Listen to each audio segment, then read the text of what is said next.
J'avais déjà interpellé la présidente directrice générale de Presstalis pour lui demander de nous informer à propos de l'affacturage et de l'encours des différentes créances de la société. Vous relevez dans votre rapport, et je vous cite, que la situation financière dégradée de Presstalis constitue un facteur d'incertitude.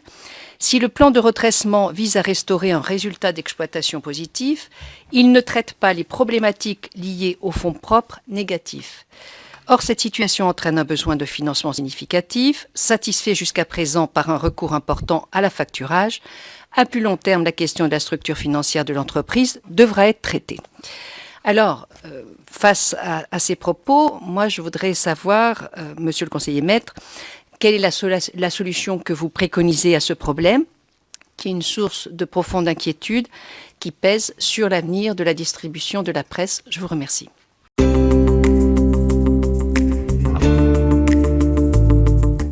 C'est une situation qui est profondément dégradée, vous le savez, et je dirais que l'État a contribué au redressement de la situation, a fait différents prêts du Trésor qui permettent d'assurer la continuité financière, mais je dirais que c'est une question qui s'adresse principalement et avant tout aux actionnaires de Presstalis.